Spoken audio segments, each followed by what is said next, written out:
হ্যাঁ এভরিওয়ান, আসসালামু আলাইকুম। সবাই কেমন আছো? হোপফুলি সবাই ভালো আছো, আমিও ভালো আছি। আজকে তোমাদের সাথে শেয়ার করব কিমা নুডলস রান্না করার রেসিপিটি। আশা করছি তোমাদের ভিডিওটি অনেক অনেক ভালো লাগবে। বেশ অনেক দিন হয়েছে, কোরবানি চলে গিয়েছে, অনেকেই অনেক রকমের কিছু রান্না করে শেয়ার করেছো, বাট আমি শেয়ার করতে পারিনি। আমি একটু লেজি প্রকৃতির মানুষ, তো এখন আস্তে আস্তে শেয়ার করছি।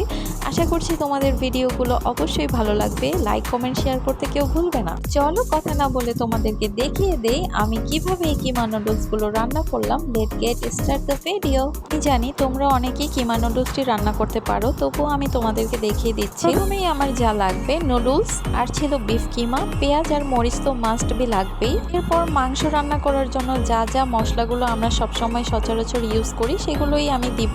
এখানে ছিল হলুদ গুঁড়ো, মরিচ গুঁড়ো, ধনিয়া গুঁড়ো, গরম মশলা গুঁড়ো, আর দিয়েছিলাম এক্সট্রাভাবে একটু সামান্য ব্ল্যাক পেপার। এরপর একটি কড়াইতে ভালো মতন তেলটি গরম করে এখানে পেঁয়াজ দিয়ে নিব পরিমাণ মতো, নিজের আন্দাজ অনুযায়ী।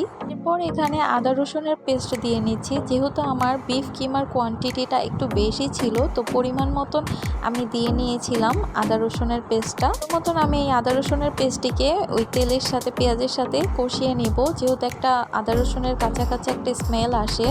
এরপর এখানে হলুদ গুঁড়ো, মরিচ গুঁড়ো, ধনিয়া গুঁড়ো, গরম মশলাগুলো, একটু ব্ল্যাক পেপার, আর দিয়ে নিব একটু sauce, tomato sauce, soya sauce, পরিমাণ মতন সব কিছুই অল্প অল্প করে দিব। যেহেতু আমার ঘরে বাচ্চা আছে, বাচ্চারা খেতে কিন্তু বেশ পছন্দ করে, তাই আমি মশলা বেশি একটা ইউজ করব না। এরপরে আমি কিমাগুলো দিয়ে নিচ্ছি। এরপর এখানে ভালো মতন আমি কষাতে থাকবো।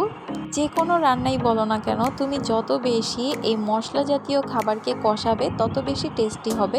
সেটা মাংসই হোক না কেন, মাছই হোক না কেন।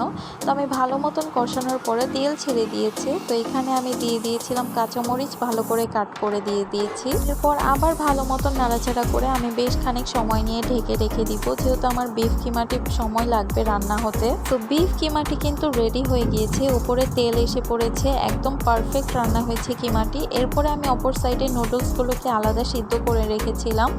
এরপর আমি নুডলসগুলোকে এটার সাথে দিয়ে ভালো মতন মিক্স করে আবার ঢেকে রেখে দিব 5 থেকে 7 মিনিটের মতো। তো আমার তো কিমা নুডলসটি রান্না করা শেষ। তো তোমাদের সবার কেমন লাগলো আমার এই কিমা নুডলসের ভিডিওটি অবশ্যই কিন্তু কমেন্টে আমাকে জানাবে কেমন হয়েছে। আর হ্যাঁ, তোমরাও কিন্তু আমার মতন চাইলে ট্রাই করতে পারো, অনেক ইয়ামি হবে, ট্রাস্ট মি। তোমরা যদি অন্যরকম করে রান্না করে থাকো আমাকেও কিন্তু তোমরা শেয়ার করবে। আজকের ভিডিওটি এখানেই শেষ করছি। আল্লাহ হাফেজ, বাই বাই।